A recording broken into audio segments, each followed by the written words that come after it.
Welcome back to the morning show here on Arise News with me, Katira King.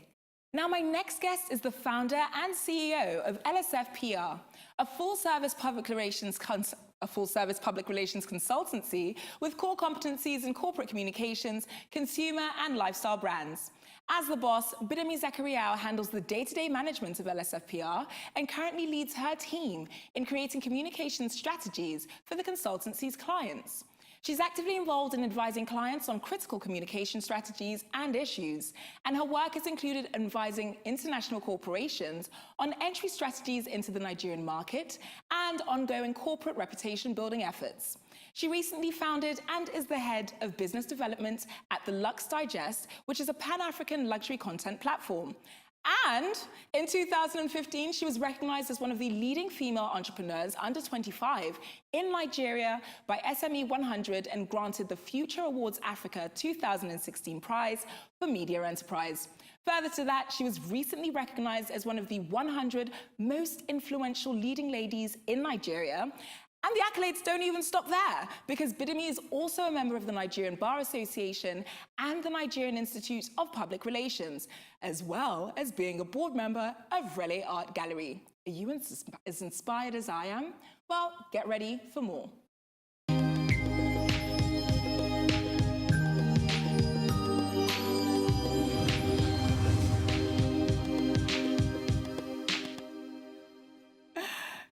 Good morning, Bidemi. How are you? Very well, thank you. I mean, did you see how many times my tongue twisted trying to list all your accolades? You and my other guest, Isio, you've just done so much. How? How is it possible? I haven't done enough. Oh my goodness. I mean, with those accolades, you've done far more than enough. But where did it all come from? Where did this drive, this hunger to succeed as an entrepreneur come from? I think when I moved back to Nigeria, I started understanding the business environment because I interned at Uduodoma and Bello Osage for 6 months before going to law school. And it was such an amazing experience, just learning about business, how businesses work, and things like that. And I just felt inspired from there to start my own business because I also knew that I didn't want to do law as well. But I was still going to go through law school to just finish that process. Right. And then while I was in law school, I decided to start LSF PR. So you started it whilst in school? Yes, yes. Wow. Yes. So in terms of public relations, I mean, there's a marked difference between the way PR is conducted in Nigeria and the way it's conducted in the Western world. What are some of the differences that you've seen? I think the first thing is media, for sure. We have a really, really small media landscape. Right. So, for example, if you wanted to do an article about cameras anywhere else in the world, there's like 10 different publications specifically for that sort of. But here it's like everything is very general, but it's growing. There's so many platforms coming up now that these things are beginning to change. And also, clients don't really understand the value of services because you're not giving them something. They don't think, they don't see it as something tangible. But different companies are beginning to open up to that. And I also think that it's also up to the publicist or the PR consultants when you're there to do a good job. If not, you start to taint the perception of what PR really is. Right. Yeah. So how would you say it is, or it feels, spearheading one of the most influential PR firms in Lagos? And don't say you're not, because you are. Okay. To be honest, it's been amazing. We're 5 years in December, and we've grown very quickly. Yes. Just learning, it's been amazing as well, just learning from all the no's that we get. Every time we don't get a pitch, every time we don't get a client, we always ask for feedback to know how we can actually improve.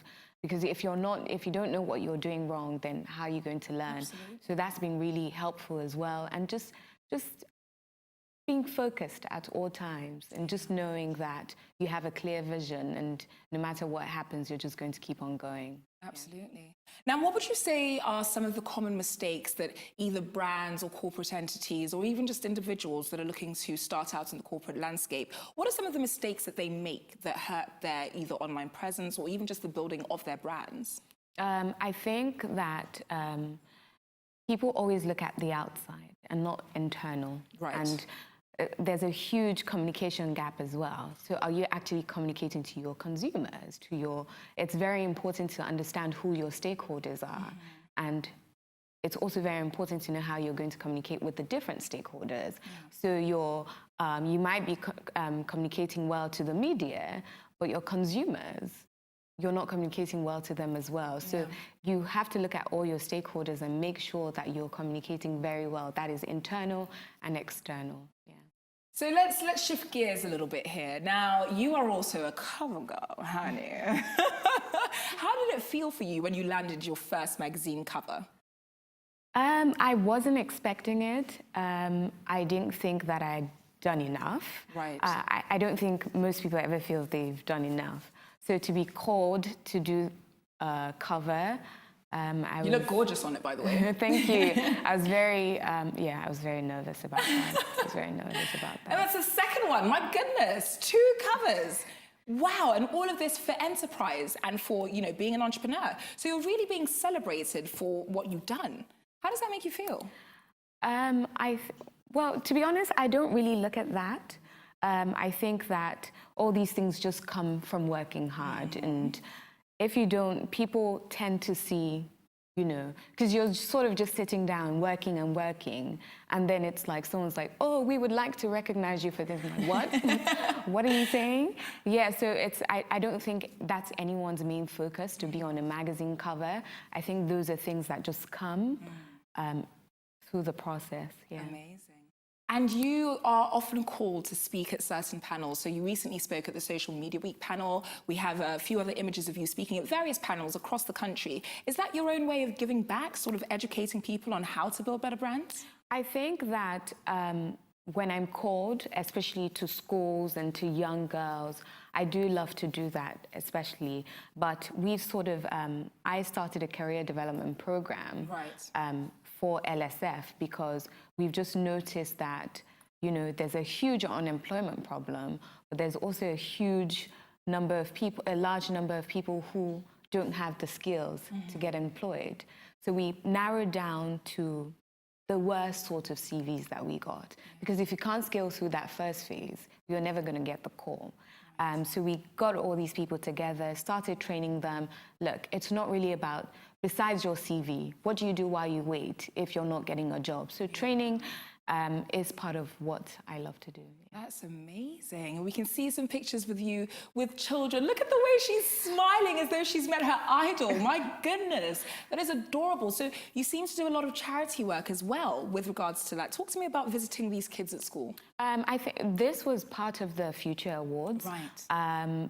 We went on a tour, sort of like a press tour, just to make sure that we were impacting different societies. And I guess that's the point, that's part of the purpose of the Future Awards, because the Future Awards is impact driven.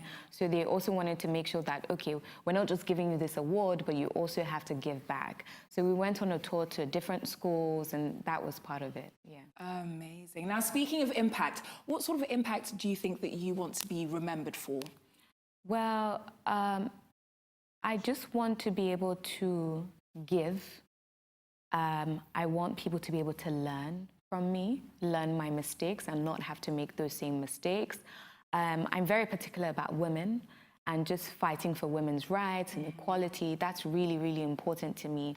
I think generally I want to be able to live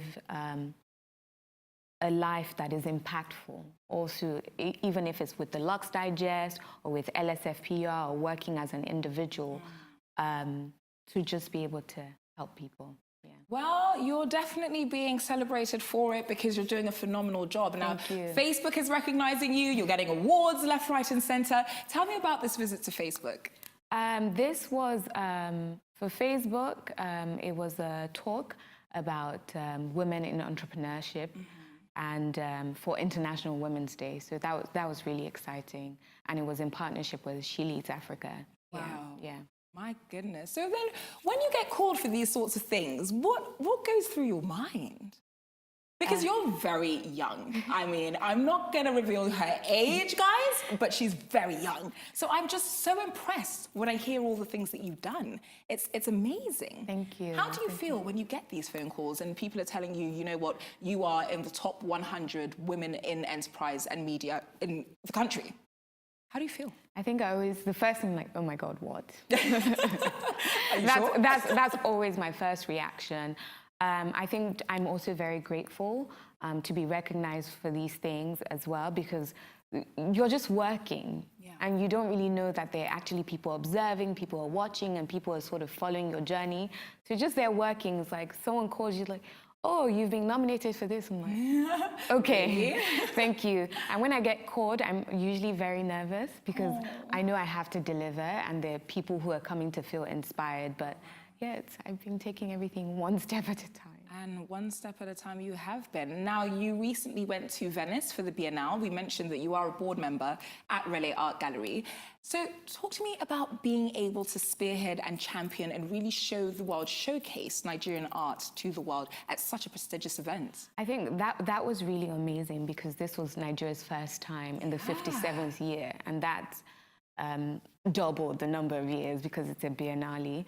But it was really amazing because the person who had the vision, Darenle Sonario, actually owns Relais Gallery. Right. And for her, she's been in the business for about 2 years. I was there when she started. We started by painting, you know, activations, and then to opening a gallery. And within 2 years of opening that gallery, just having the vision to take Nigeria to Venice on such a global scale, and something that, and also Nigeria is at the forefront of art in Africa.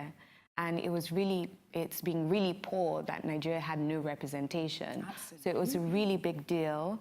And it was amazing.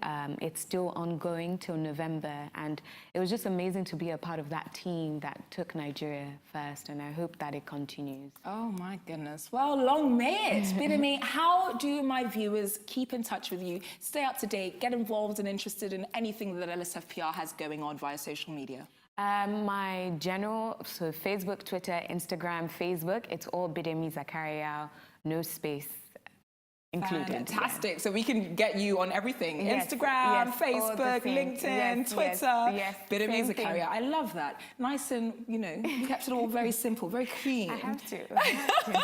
Mine's a mess. Everything is a different name. Bidemi, thank you so much for joining me. Thank you for having me. That's all from Bidemi for now, as it's time now for a short break on The Morning Show. But when we return, it's time for Our Take. Stay with us.